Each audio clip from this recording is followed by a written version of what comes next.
ਸਤਿ ਸ਼੍ਰੀ ਅਕਾਲ। ਤੁਸੀਂ ਵੇਖ ਰਹੇ ਹੋ ਟੀਵੀ ਪੰਜਾਬ ਤੇ ਮੈਂ ਹਾਂ ਤੁਹਾਡੇ ਨਾਲ ਇੰਦਰਪ੍ਰੀਤ ਕੌਰ ਸੰਗੇੜਾ। ਇਸ ਪ੍ਰੋਗਰਾਮ ਵਿੱਚ ਗੱਲਬਾਤ ਕਰਾਂਗੇ ਅਮਰੀਕਾ ਦੀਆਂ तमाम ਖਬਰਾਂ ਦੀ ਜਿਹੜੀਆਂ ਅੱਜ ਸਾਹਮਣੇ ਆਈਆਂ ਨੇ। ਨਜ਼ਰ ਮਾਰਦੇ ਹਾਂ ਇਹਨਾਂ तमाम ਵੱਡੀਆਂ ਖਬਰਾਂ ਉੱਪਰ। ਇੱਕ ਵਾਰ ਫਿਰ ਤੋਂ ਕੋਰੋਨਾ ਵਾਇਰਸ ਦੇ ਮਾਮਲੇ ਵਧਦੇ ਹੋਏ ਦਿਖਾਈ ਦੇ ਰਹੇ ਨੇ। ਕਈ ਦੇਸ਼ਾਂ ਵਿੱਚ ਇਹਨਾਂ ਮਾਮਲਿਆਂ ਅੰਦਰ ਵਾਧਾ ਦਰਜ ਕੀਤਾ ਜਾ ਰਿਹਾ ਹੈ।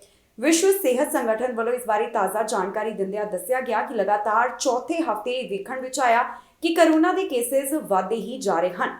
ਉਹਨਾਂ ਦਾ ਕਹਿਣਾ ਹੈ ਕਿ ਪਹਿਲਾਂ ਦੇ ਮੁਕਾਬਲੇ ਇਸ ਵਿੱਚ 6% ਦਾ ਵਾਧਾ ਦਰਜ ਕੀਤਾ ਜਾ ਰਿਹਾ ਹੈ। On monkeypox, I continue to be concerned by the scale and spread of the virus.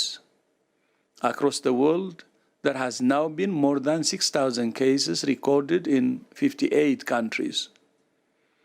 Testing remains a challenge, and it's highly probable that there are a significant number of cases not being picked up. Europe is the current epicenter of the outbreak, recording more than 80% of cases globally. I plan to reconvene the emergency committee so they are updated on the current epidemiology and evolution of the outbreak and implementation of countermeasures.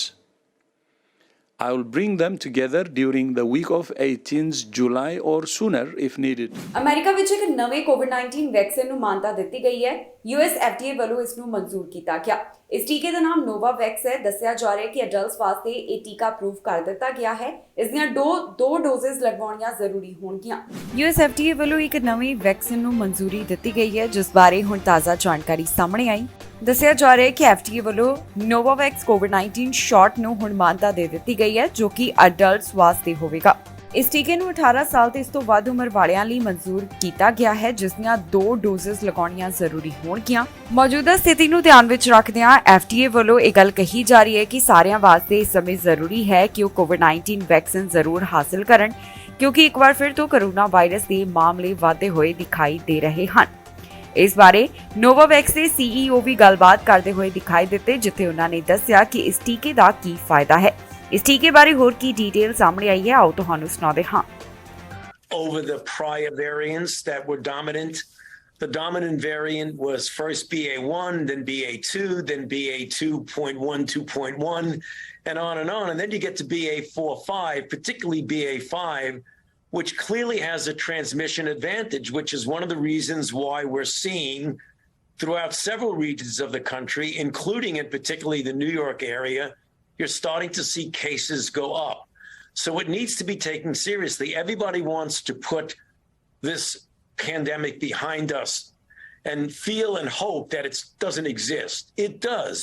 However, the good news is that we have the capability and the tools to address it. And we just need to utilize those tools. For example, getting vaccinated if you're not primarily vaccinated. If you're due for a booster, use a booster. And when you're in an area where you have a high dynamic of infection, and we're not talking about mandating anything, but we're saying recommending people when they are in indoor congregate settings to wear a mask.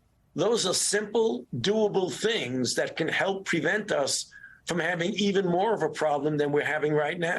ਔਰਤ ਦੇ ਉੱਪਰ ਕੁਝ ਕੁੱਤਿਆਂ ਵੱਲੋਂ ਹਮਲਾ ਕੀਤਾ ਗਿਆ ਸੀ। ਅਧਿਕਾਰੀਆਂ ਵੱਲੋਂ ਇਸ ਬਾਰੇ ਜਾਣਕਾਰੀ ਸਾਂਝੀ ਕਰਦਿਆਂ ਦੱਸਿਆ ਗਿਆ ਕਿ ਇਸ ਮਾਮਲੇ ਨਾਲ ਜੁੜੀ ਹੋਈ ਦੂਸਰੀ ਔਰਤ ਦੀ ਮੌਤ ਹੋ ਚੁੱਕੀ ਹੈ। ਇਸ ਦੇ ਵਿੱਚ ਉਹਨਾਂ ਵੱਲੋਂ ਹੋਰ ਕੀ ਡਿਟੇਲ ਦਿੱਤੀ ਗਈ, ਤੁਹਾਨੂੰ ਦੱਸਾਂਗੇ ਇਸ ਖਬਰ ਵਿੱਚ। ਅਲਬਾਮਾ ਤੋਂ ਇੱਕ ਅਜਿਹਾ ਮਾਮਲਾ ਸਾਹਮਣੇ ਆਇਆ ਜਿੱਥੇ ਕੁੱਤੇ ਦੇ ਹਮਲੇ ਤੋਂ ਬਾਅਦ ਦੂਸਰੀ ਔਰਤ ਦੀ ਵੀ ਮੌਤ ਹੋ ਗਈ ਹੈ। ਇਸ ਸਾਰੇ ਮਾਮਲੇ ਬਾਰੇ ਕਾਰਨਰ ਵੱਲੋਂ ਜਾਣਕਾਰੀ ਸਾਂਝੀ ਕੀਤੀ ਗਈ, ਜਿੱਥੇ ਉਹਨਾਂ ਦੱਸਿਆ ਕਿ ਇੱਥੇ ਜੋ ਕੁੱਤੇ ਵੱਲੋਂ ਹਮਲਾ ਕੀਤਾ ਗਿਆ ਉਸ ਕਾਰਨ ਹੁਣ ਤੱਕ 2 ਔਰਤਾਂ ਦੀ ਮੌਤ ਹੋ ਚੁੱਕੀ ਹੈ। ਅਥਾਰਟੀਜ਼ ਵੱਲੋਂ ਇਸ ਮਾਮਲੇ ਬਾਰੇ ਵਧੇਰੇ ਜਾਣਕਾਰੀ ਸਾਂਝੀ ਕਰਦਿਆਂ ਦੱਸਿਆ ਗਿਆ ਕਿ ਕੁੱਤੇ ਵੱਲੋਂ ਔਰਤ ਤੇ ਅਪ੍ਰੈਲ ਮਹੀਨੇ ਦੌਰਾਨ ਹਮਲਾ ਕੀਤਾ ਗਿਆ ਸੀ।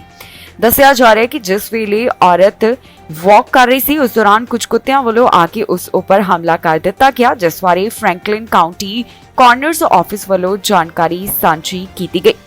ਇਸ ਤੋਂ ਇਲਾਵਾ ਇਹ ਵੀ ਗੱਲ ਪਤਾ ਚੱਲੀ ਹੈ ਕਿ ਅਪ੍ਰੈਲ 29 ਦੌਰਾਨ ਇਹਨਾਂ ਕੁੱਤਿਆਂ ਵੱਲੋਂ ਹੀ ਇੱਕ ਹੋਰ ਔਰਤ ਦੇ ਉੱਪਰ ਹਮਲਾ ਕੀਤਾ ਗਿਆ, ਜਿਸ ਦਾ ਨਾਮ ਜੈਕਲਿਨ ਤੇ ਉਮਰ 58 ਸਾਲ ਦੇ ਕਰੀਬ ਦੱਸੀ ਗਈ ਹੈ। ਦੱਸਿਆ ਜਾ ਰਿਹਾ ਹੈ ਕਿ ਇਹ ਔਰਤ ਪਬਲਿਕ ਹੈਲਥ ਡਿਪਾਰਟਮੈਂਟ ਵਿੱਚ ਸੁਪਰਵਾਈਜ਼ਰ ਦੇ ਤੌਰ ਤੇ ਕੰਮ ਕਰ ਰਹੀ ਸੀ। ਆਫੀਸਰਸ ਦੇ ਦੱਸਣ ਮੁਤਾਬਕ ਜਿਸ ਵੇਲੇ ਉਹ ਘਟਨਾ ਵਾਲੀ ਥਾਂ ਦੇ ਉੱਪਰ ਪਹੁੰਚੀ ਤਾਂ ਉਹਨਾਂ ਦੇਖਿਆ ਕਿ ਕੁਝ ਕੁੱਤਿਆਂ ਵੱਲੋਂ ਆਮ ਲੋਕਾਂ ਨੂੰ ਨਿਸ਼ਾਨਾ ਬਣਾਇਆ ਜਾ ਰਿਹਾ ਸੀ।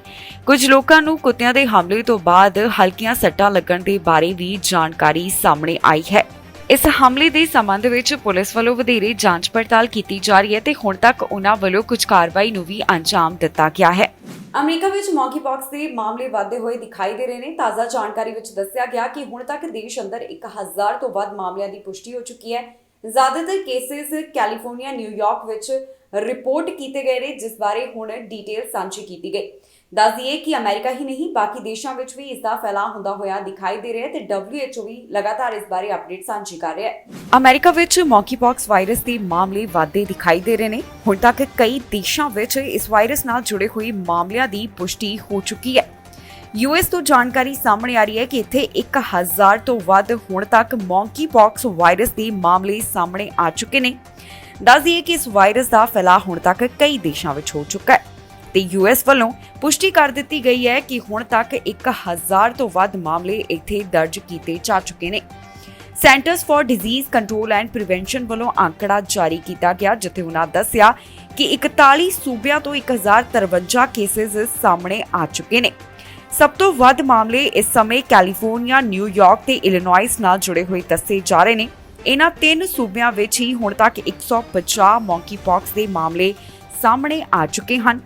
ਜੋ ਏਜੰਸੀ ਵੱਲੋਂ ਡਾਟਾ ਜਾਰੀ ਕੀਤਾ ਗਿਆ ਉਸ ਨੂੰ ਦੇਖ ਕੇ ਪਤਾ ਚੱਲਦਾ ਹੈ ਕਿ ਇਸ ਸਮੇਂ ਵਿਸ਼ਵ ਵਿੱਚ ਇਸ ਵਾਇਰਸ ਨਾਲ ਜੁੜੇ ਹੋਏ 11000 ਦੇ ਕਰੀਬ ਮਾਮਲਿਆਂ ਦੀ ਪੁਸ਼ਟੀ ਹੋ ਚੁੱਕੀ ਹੈ।